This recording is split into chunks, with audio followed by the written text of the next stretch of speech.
Welcome back to When Harry Met Board Games, where we feed our people with relatable content, and our victory condition is your satisfaction. I'm Harry, and today we have another episode of Huge Board Game Haul Special Delivery. And today I have tons of boxes filled to the brim with board game related items, and I am so excited to share these with you today. So with no further ado, let's get straight to it. I'm going to start with this big heavy box over here. And my handy dandy box cutter here. And let's see what we have. Oh, there's a bunch of stuff in here. There's tons of stuff in here. So first of all, we have the Lords of Deep Scoundrels of Skullport expansion. I've been enjoying playing Lords of Waterdeep, and I figured it warrants me acquiring an expansion for this game. This is the one and only expansion for this game, which surprises me because of how long the game has been out there, the fact that it's a very popular game, well-received, popular IP. But for whatever reason, there's only one expansion, but it's this one. I've heard good things about it. I've heard that this really completes the game in lots of different ways, and I believe there's two different modules in this game. It says, beneath the city of splendors lies the sprawling dungeon of Undermountain and the criminal haven of Skullport. Now you can add one or both of these subterranean locations to your Lords of Waterdeep game. Really, really cool. Really fascinated about this. Scoundrels of Skullport. All right, let's see what else is in this box here. We've got a Game of Thrones, The Iron Throne, a board game based on the hit HBO series. So this here, The Struggle of the Great Houses of Westeros, this is actually a re-implementation of Cosmic Encounter. And if you've been a fan of the channel for some time, you must know that I'm a big fan of Cosmic Encounter, and quite often it makes it onto my top 10 list. And here you got Game of Thrones, very popular, interesting, intriguing intellectual property. And you've got Cosmic Encounter, a game that I love and adore, so I thought it would be a great combination. And from what I've seen in different videos, it looks like they do make a few different changes from Cosmic Encounter, that while they might not necessarily be improvements to the system, they may be, they're at least a different interpretation, a refreshing way of looking at an old game. So I'm really, really excited about that. When you play the Game of Thrones, you win or you die.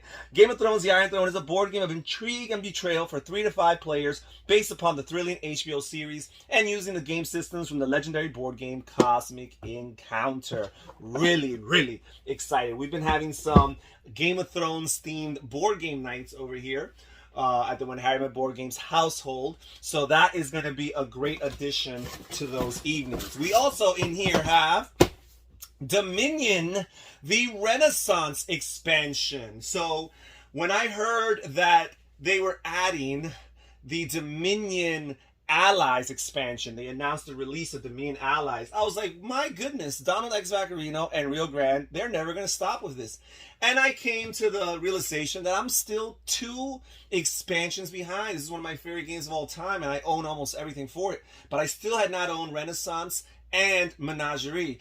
And now we've got Allies coming out, so it inspired me and motivated me to finally purchase Renaissance, which I've heard some people say might be the greatest Dominion expansion of all time. It's a momentous time. Art has been revolutionized by the invention of perspective and also of funding. A picture used to be worth a dozen or so words. These new ones are more like 100. Oil paintings have gotten so realistic that you've hired an artist to do a portrait of you each morning so you can make sure your hair is good. Really, really cool.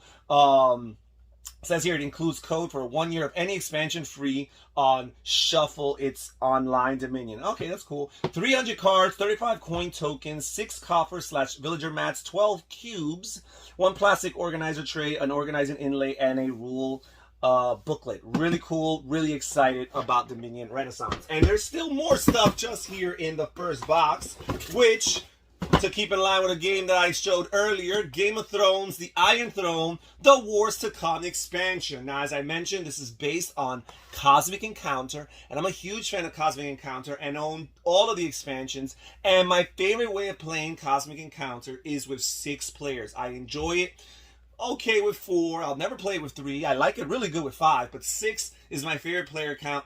And I figured since the base game only allows you to play up to 5, and some of the houses, the important houses of Westeros are missing, I figured let's get straight to it and buy the expansion, which adds 2 additional houses. It adds the Greyjoys and the Martells to the fray. So I am really excited. And now potentially you could play a Game of Thrones, the Iron Throne, with up to 7 players. Okay, so there's still one more little game in here.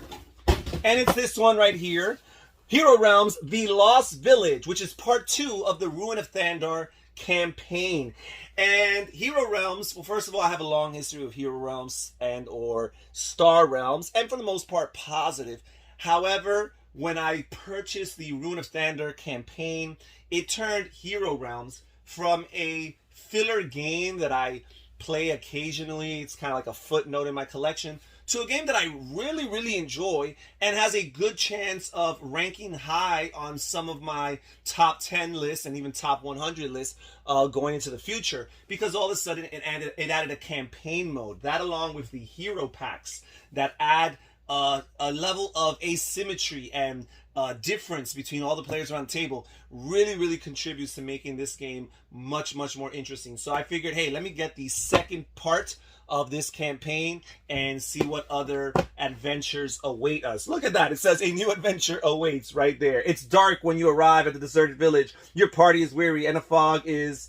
and this is blocking it. But again, really cool. I'm excited about Hero Realms, The Lost Village. And now we'll continue to this big box here, working our way from left to right. And we'll see what's inside this box. This might be my hugest board game haul yet. I've just shared 5 products so far, and I've only opened the first of all my boxes. So, ooh, okay, here we have Mansions of Madness, the Streets of Arkham expansion by Fantasy Flight Games. And I've gone crazy with the Cthulhu Mythos games on, especially those from the Arkham Horror Files. I've been purchasing them like a madman. And Mansions of Madness here, and I've been enjoying them. And Mansions of Madness is a game that I've been on the fence about because of the dependency on the app to run the game. But at the same time, the app makes you play it as a fully cooperative experience and takes care of lots of the tedious bookkeeping and other aspects of gameplay. So what the heck.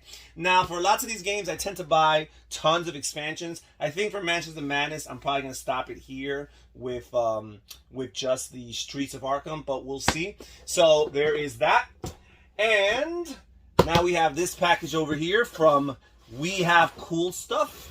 And let's see if indeed this is a cool purchase that lives up to the name. Don't necessarily remember what I got here, but I'm pretty sure I found it on the Geek Market. And we have here, oh no, we have Batman, the animated series, Gotham City Under Siege. Not to be confused with Batman animated series, Shadows of the Bat. This here is a smaller, less ambitious game by designer Richard Launius and also Michael Gigliano. Hope I'm not butchering that game too much. And this is a cooperative game for 1 to 5 players, plays from 45 to 60 minutes, ages 14 and over. And this is from IDW and, of course, WB and DC licensed here. And this is such a cool idea because the game is kind of like 3-dimensional. You set up the board and you have a bunch of these tiles, and then you place these little cardboard buildings, 3-dimensional cardboard buildings, and the heroes are navigating through this. So I find that to be really cool, really neat. It says here, Gotham's most infamous villains have put the city into peril once again. Now Batman, Robin, Batgirl, Commissioner Gordon, and the Gotham City Police Department, along with the unlikely aid of Catwoman, are all that stands between restoring peace and the total destruction of Gotham City. So I guess those are the 5 playable characters for the heroes: Batman, Robin, Batgirl, Commissioner Gordon, and Catwoman. Really cool with nice looking minis. Really excited about this. Batman, one of my favorite superheroes. Batman, the animated series, Gotham City Under Siege. Now we move on to the next box over here. Can't believe we still got so much to go here. Lots of good stuff here. Lots of good stuff. All right. What do we have here? Oh, goodness. So first of all, speaking of a Game of Thrones, the card game here, we have Calm Over Westeros, which is the 5th chapter pack in the first cycle of Game of Thrones, the living card game. I'm a big fan of that game by Nate French and Eric Lang. And here we have a game that I've been eyeing for quite some time, and that's Power Grid Factory Manager by Freedom and Feast and Rio Grande Games. And I'm a big fan of Power Grid. It's still one of my favorite games of all time, and I'm a fan of Freedom and Feast and his ability to think outside of the box and combine and gel different mechanisms so efficiently and effectively. And I've heard decent things about this game. It's a little bit polarizing. It's obviously not as popular as Power Grid. But what I like about it is the fact that it's a totally different game than Power Grid, although it kind of takes place within the Power Grid universe, if you will. So I'm really excited about that. It says, after Power Grid taught you the tough competition between energy producers, now you get to know the road traveled by energy consumers. Ooh, interesting.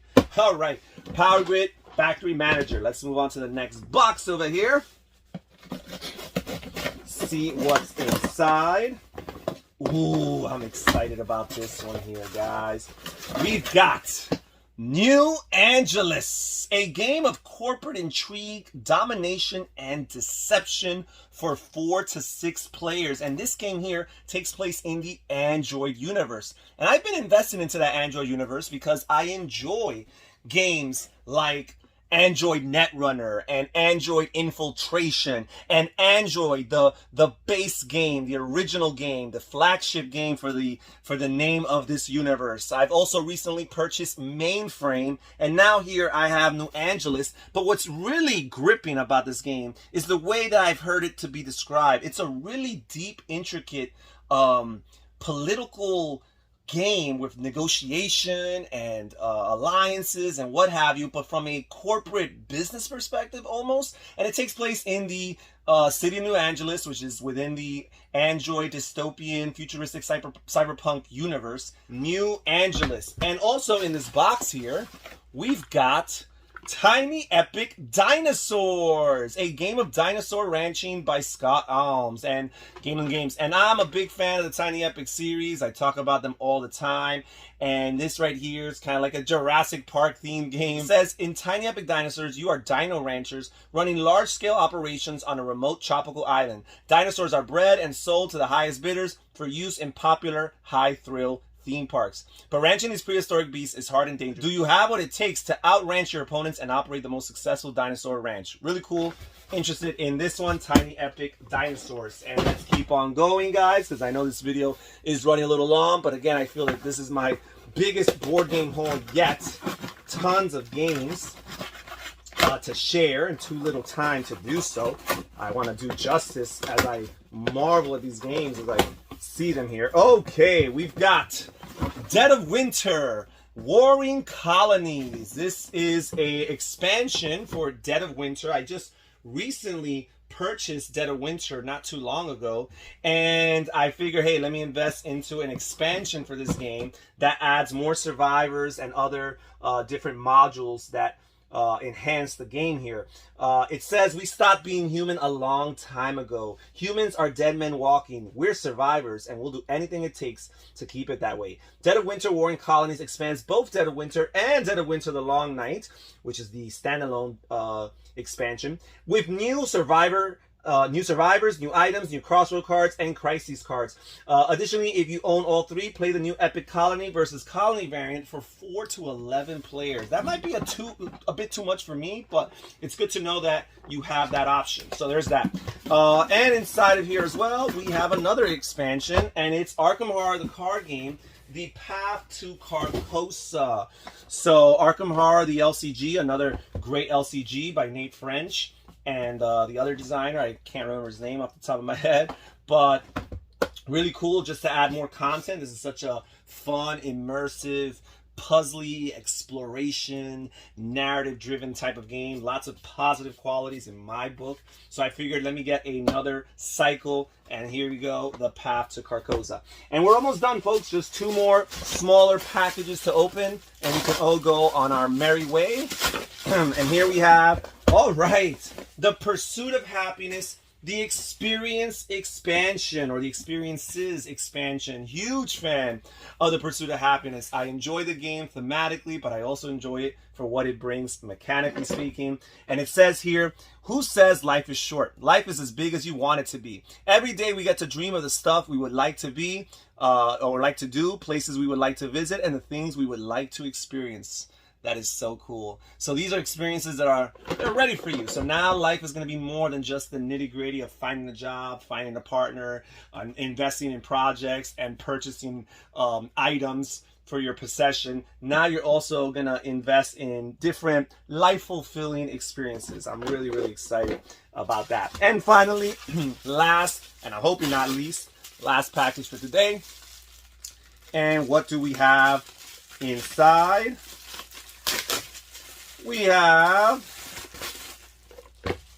Viticulture, the More Visitors expansion. I've been having a blast playing Viticulture with my wife, and we still actually haven't introduced the Tuscany expansion modules to our gameplay, but I figured we love those visitor cards, those summer and winter visitors, and why not add a few more? And I've actually heard pretty good things about this game, and I saw it for a good price. So it says, with business booming in Tuscany, tourism is at an all-time high. The More Visitors expansion is an assortment of new summer and winter visitor cards to be shuffled into the visitor decks of any version of Viticulture.